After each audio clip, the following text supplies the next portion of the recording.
front of his Communist Party faithful, Xi Jinping took to the stage to lay out a 30-year plan to cement China's position as a leading global power by 2050. We will expand foreign trade, develop new models and new forms of trade, and turn China into a trader of quality. We will adopt policies to promote high-standard liberalization and facilitation of trade and investment.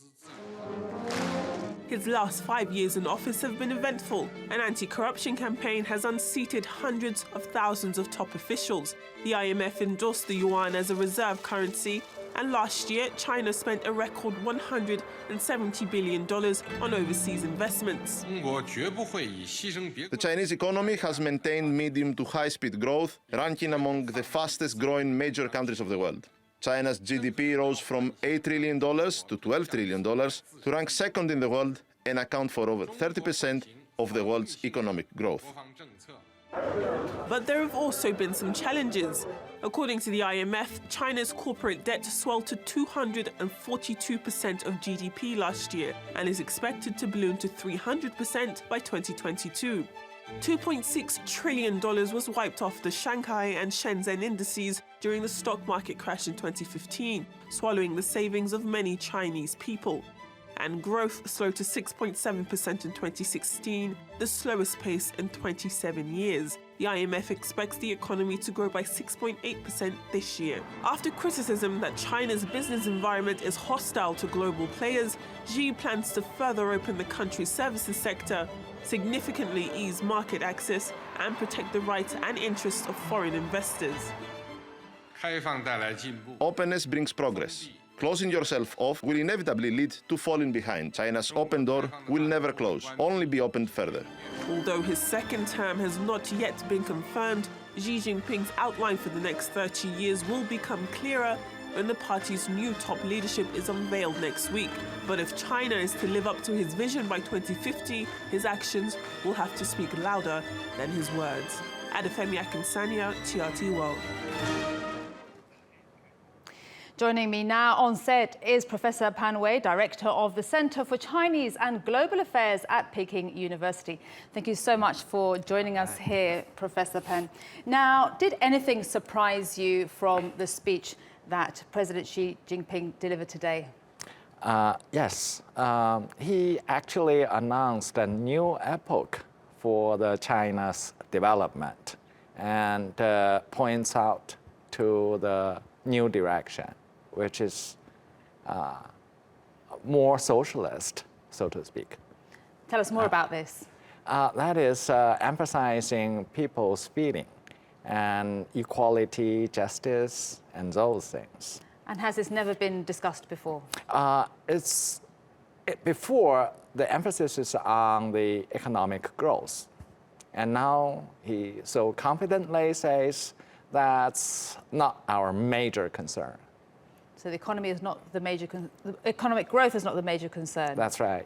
The speed of the economic growth is not his concern, his major concern. Instead, it's going to be more caring for the people's feelings. Feelings of the people. More their feel of justice, such as environment, such as communal solidarity, and equality. Interesting. Mm-hmm. Now, let's talk about a subject that's been very big during the past few years and a key focus for President Xi Jinping, tackling corruption. Mm-hmm. How good has he been at doing this? Initially, there is a widespread suspicion on that, saying that probably that's just a power struggle, and inside and outside China. And after 5 years, everybody believes that it's true, it's serious. And the effect is clearly good. But has he done enough to tackle corruption?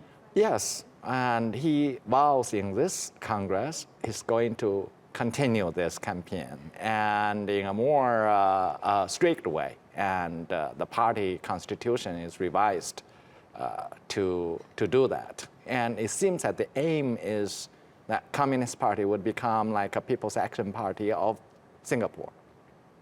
is heading towards that China would become a very clean country. Now let's talk about China's economic growth. It slowed down over the past year. Do you think it's going to pick up?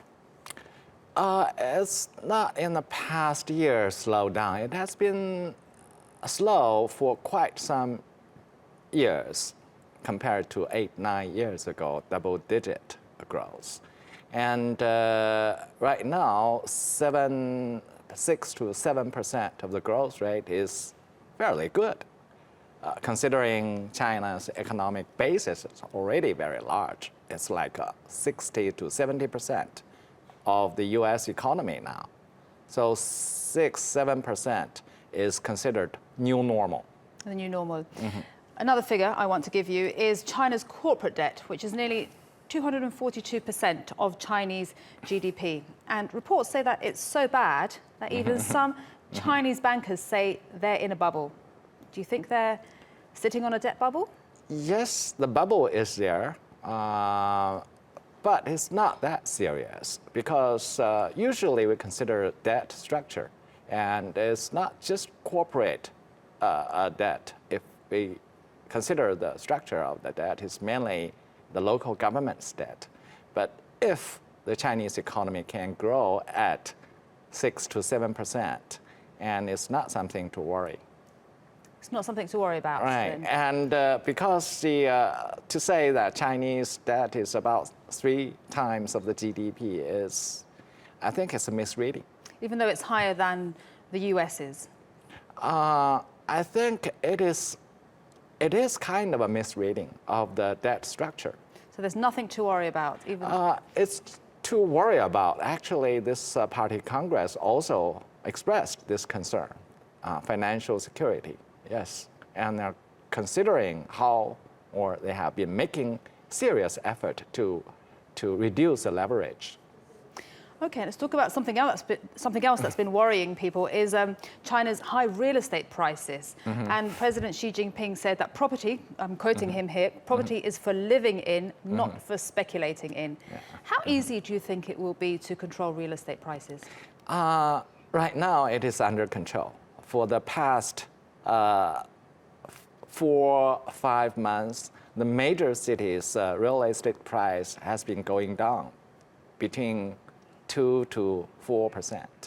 And not a single major city has marked this increase of the price. And for the other cities, other than those 4 major cities, the prices have been stable and going down. Okay. So it's not really it's ever inflating price. And this time it's very serious. Virtually, the bank loans is not issued for the real estate purchase.